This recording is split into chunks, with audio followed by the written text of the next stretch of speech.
a Noi Chiesa Diocesi Liguri. Siamo nell'ottava di Pasqua, il tempo che la Chiesa dedica a celebrare la resurrezione del Signore. In apertura andiamo a Genova, nella cattedrale di San Lorenzo, per proporvi una sintesi della riflessione pronunciata dall'arcivescovo Marco Tasca la notte di Pasqua.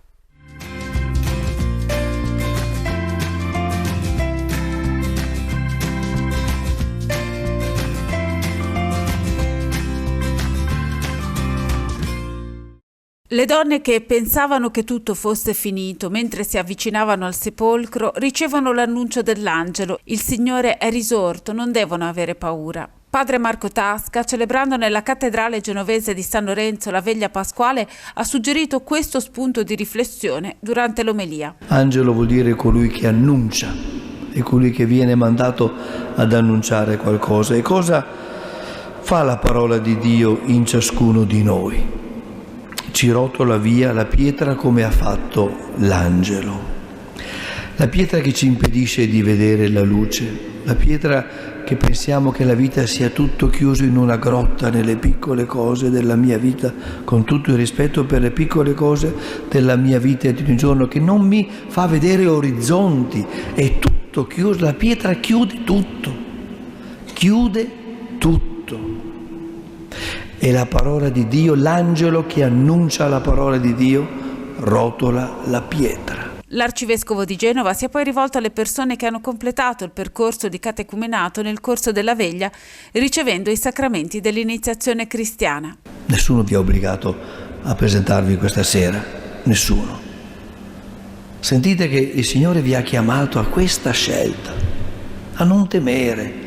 Dio farà la sua storia, continuerà a fare la sua storia con voi, ed è davvero molto bello che abbiate accettato questo invito, questa proposta. Non temere, io sarò con te.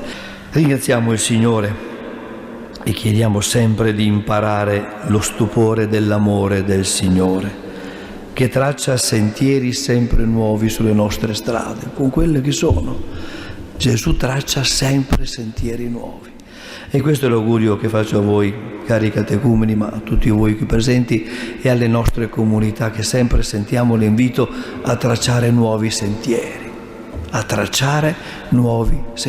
la grande fantasia di Dio che invia tutti noi a tracciare nuovi pensieri in questo nostro mondo, in questa realtà, in questa nostra storia.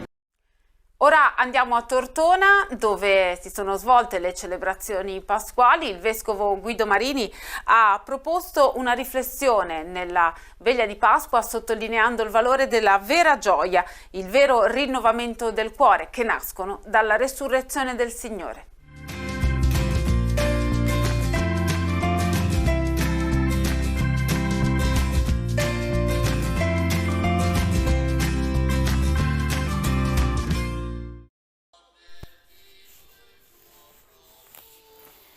Con il solenne pontificale presieduto dal vescovo Monsignor Guido Marini si è concluso anche a Tortona il Triduo Pasquale, un triduo che dopo anni di limitazioni è tornato a svolgersi nella sua forma tradizionale.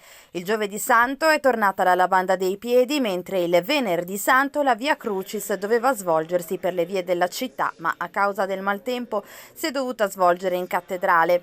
Il Sabato Santo poi Monsignor Marini ha impartito i sacramenti dell'iniziazione cristiana a 3 adulti. Il giorno di Pasqua, infine, il presule ha celebrato la Santa Messa, che segna il culmine di tutto l'anno liturgico, perché dalla Pasqua scaturiscono tutte le feste dell'anno.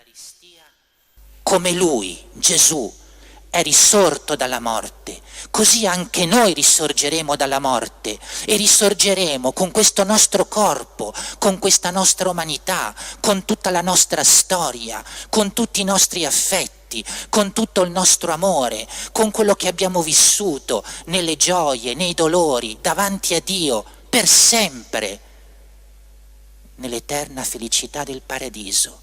Questo è ciò che oggi ci annuncia quella tomba vuota. È per questo motivo che il giorno di Pasqua i cristiani tra di loro si salutano così.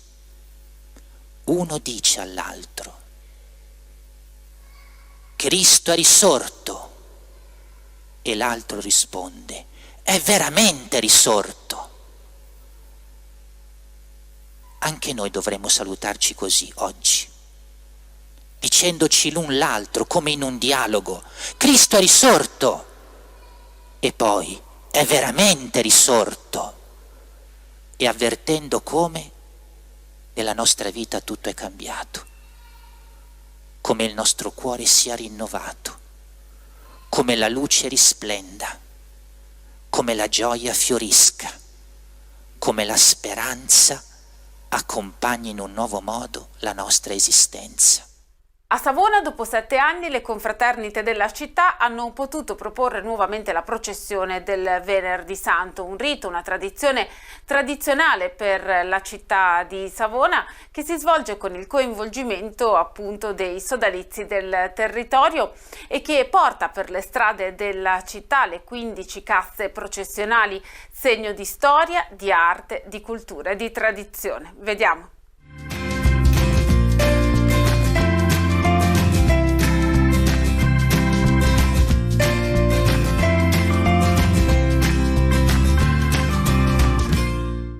Cosa ha voluto dire per i savonesi ritrovare la processione del Venerdì Santo dopo 7 anni?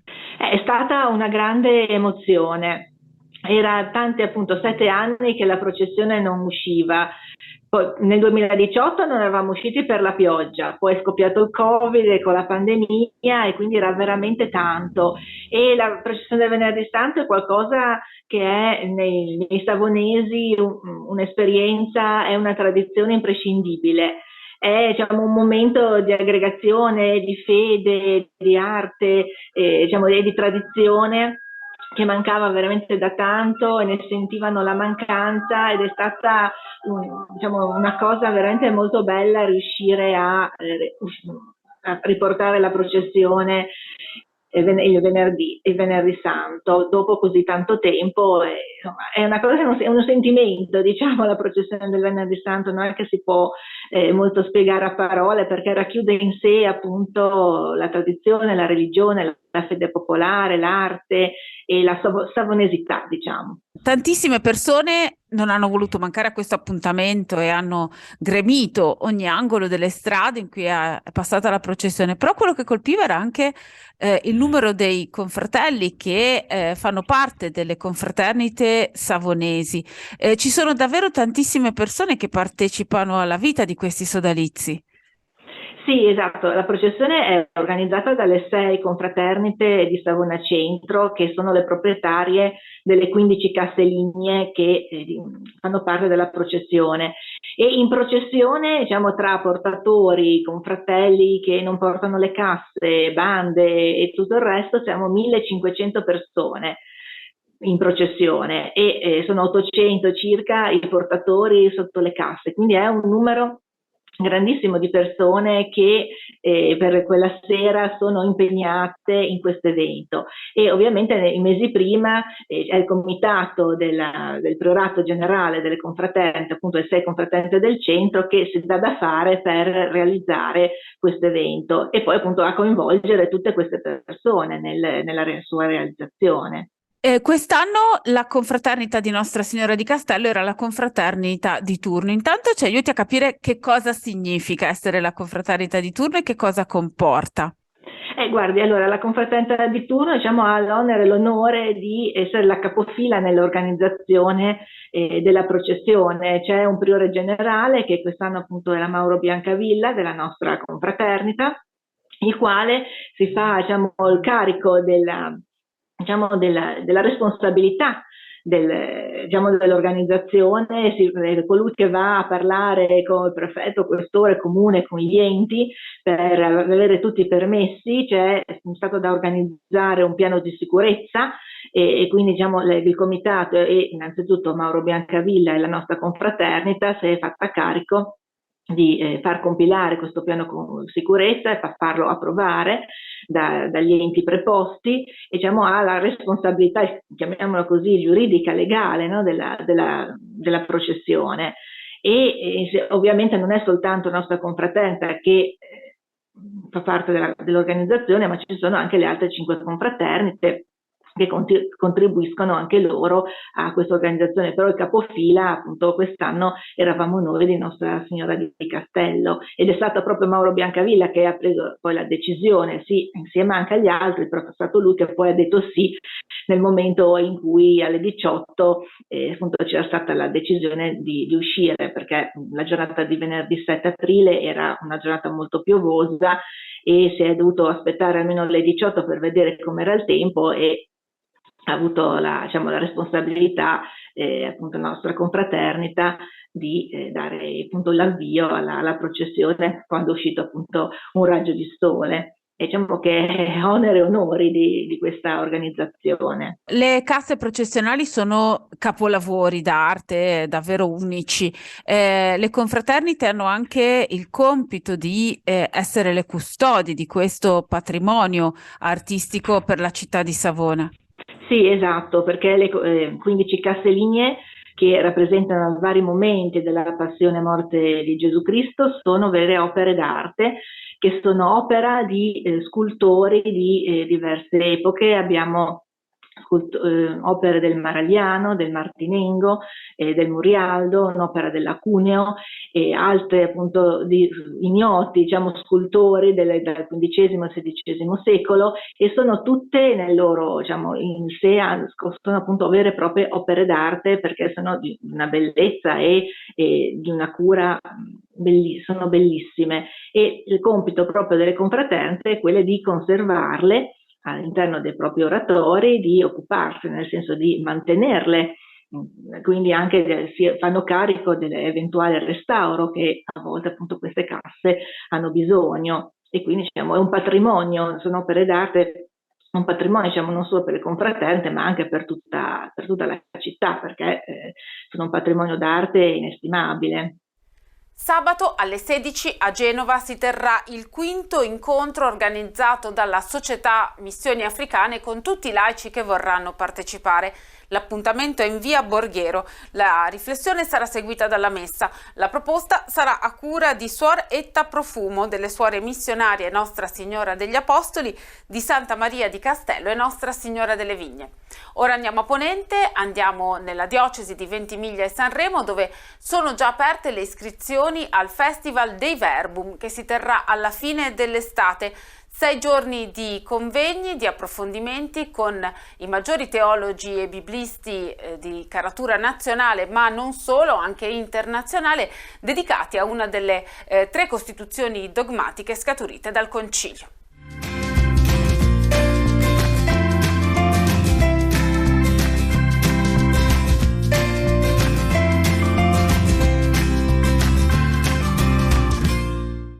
Dal 28 agosto al 2 settembre la diocesi di Ventimiglia Sanremo organizza, in collaborazione con lo studio teologico Pio XI, il Festival Dei Verbum, che proporrà convegni di studio sul tema della Sacra Scrittura, nel quadro delle celebrazioni per il 60° anniversario del Concilio Vaticano II, che si tenne dal 1962 al 1965 e da cui scaturì appunto la Costituzione dogmatica Dei Verbum, uno dei 3 documenti ufficiali del Concilio, considerata la Costituzione dogmatica fondante le conclusioni dei lavori. Nel presentare l'iniziativa, che avrà carattere residenziale, il vescovo Antonio Suetta ha sottolineato l'importanza del tema. Prima di tutto perché la Sacra Scrittura si colloca al cuore della vita della Chiesa.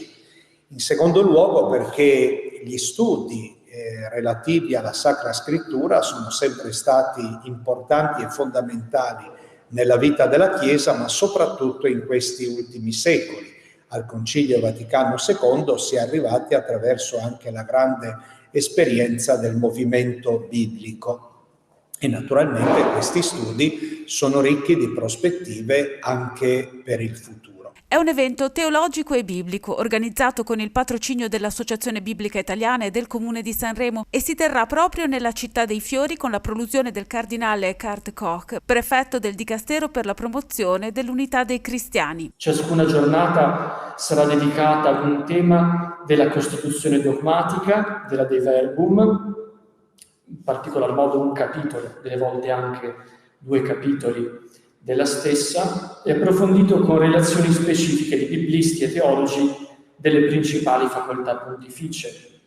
La partecipazione all'evento è raccomandata non solo a specialisti ed insegnanti, ma anche ad educatori, operatori pastorali e a chiunque voglia rendere ragione della propria fede. Ciascuna giornata sarà così suddivisa. Al mattino vi sarà sempre una relazione generale sul capitolo della De Verbum, sui capitoli della De Verbum che vengono trattati. E poi ci saranno una relazione più specifica al mattino e un'altra relazione sempre più specifica al pomeriggio.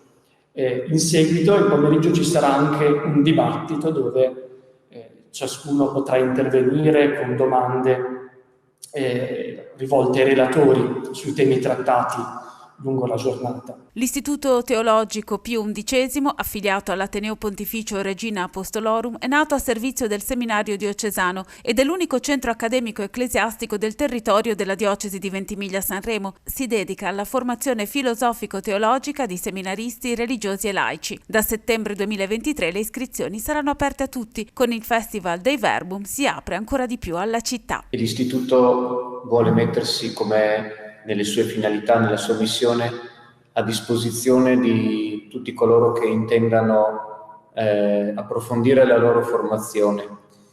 Fra gli incontri che l'Istituto ha organizzato ed organizza c'è una giornata studio di particolare rilievo che si svolgerà il sabato 3 giugno e che verterà su temi di etica e di bioetica.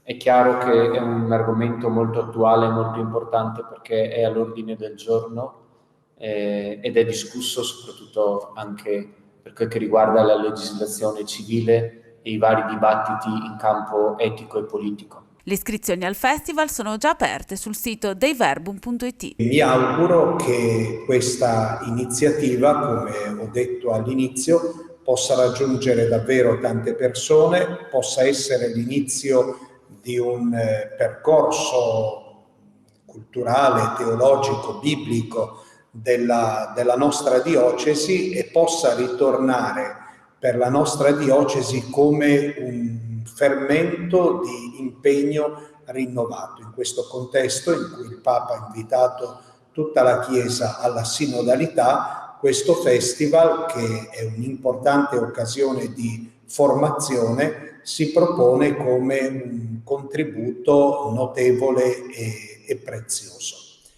Le confraternite delle diocesi di Genova, Acqui, Chiavari e La Spezia si raduneranno sabato al Santuario Mariano di Montallegro a Rapallo. Il raduno sul piazzale della funivia sarà alle 15. Seguirà la processione lungo il viale del santuario con gli artistici crocifissi. La processione sarà accompagnata dal corpo bandistico Città di Rapallo. Alle 17 la Santa Messa presieduta dal Vescovo di Chiavari, Giampio De Vasini, sul sagrato del santuario. Al termine la benedizione impartita con la venerata icona del transito della Vergine. Durante la celebrazione i confratelli rinnoveranno i loro impegni. L'ensemble vocale del Liceo Pertini di Genova, diretto da Luca Della Casa, accompagnerà la liturgia. Concludiamo la nostra trasmissione di questa settimana con un intervento di Don Paolo Padrini, responsabile dell'Ufficio per le Comunicazioni Sociali della Diocesi di Tortona, dedicato al tema della Pasqua e della Resurrezione, anche attraverso i social. La Pasqua, la Resurrezione che si incarna nel linguaggio e nello stile di comunicazione che utilizziamo tutti i giorni nell'accostarci a questi strumenti che sono davvero alla portata di tutti. Il contributo è stato preparato per l'associazione WEK, l'associazione dei webmaster cattolici italiani. Lo ascoltiamo insieme.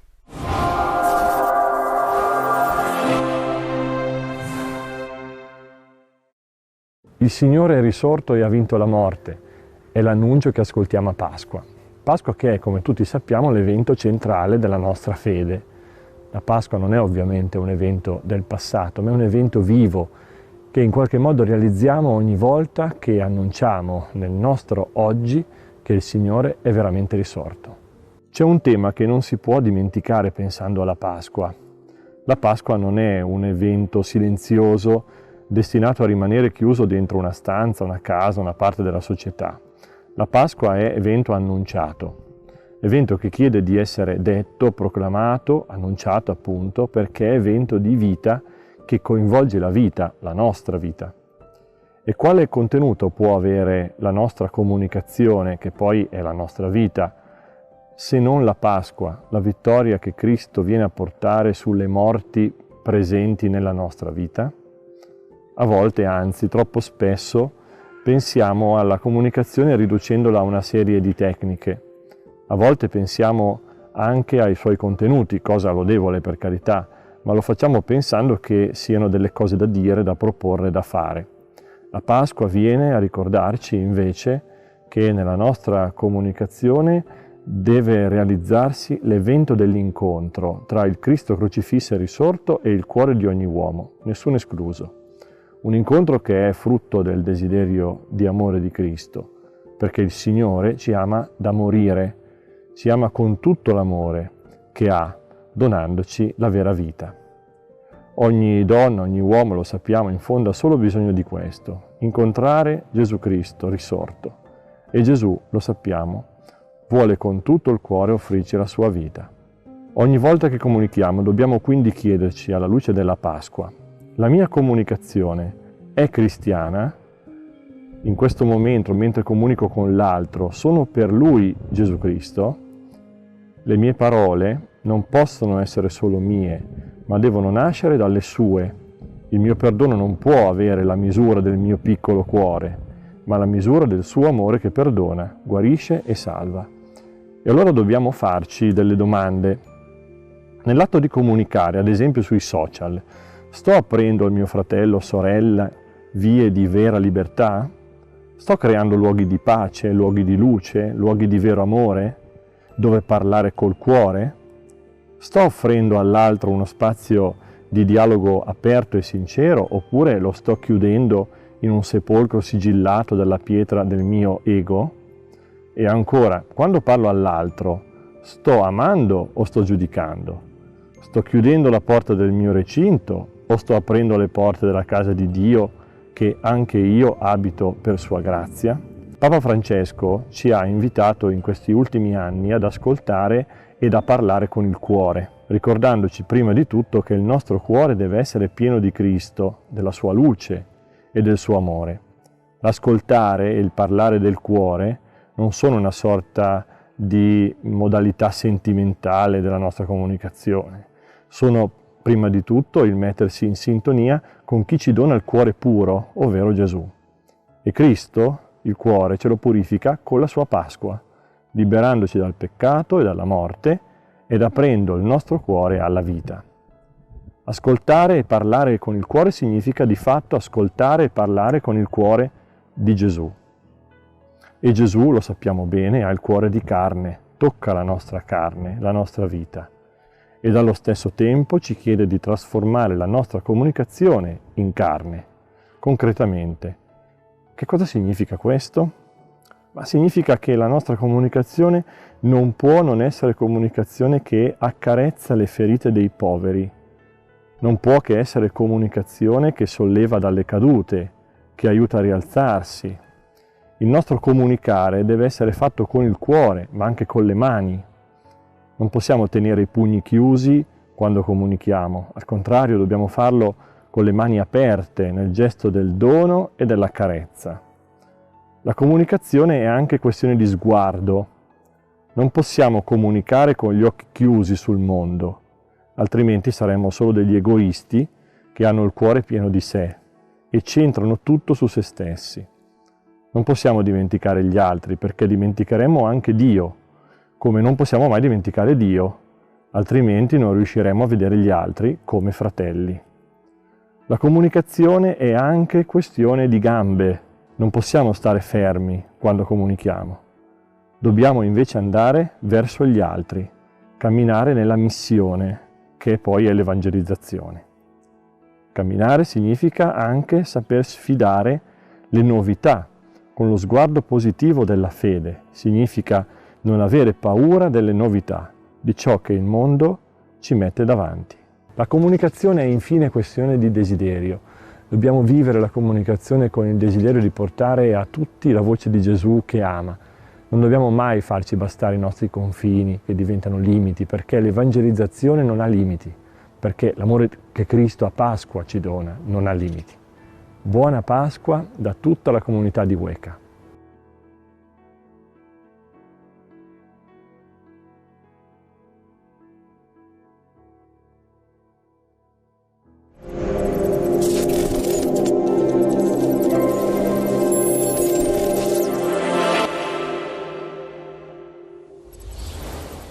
In conclusione, prima di salutarci, torniamo a Savona in occasione del tempo di Pasqua. Domenica nei locali della parrocchia San Francesco da Paola in via Lorenzo Traversagni nel quartiere Villa Piana, il Centro Diocesano dell'Azione Cattolica propone il ritiro spirituale unitario sul tema Maria si alzò e andò in fretta.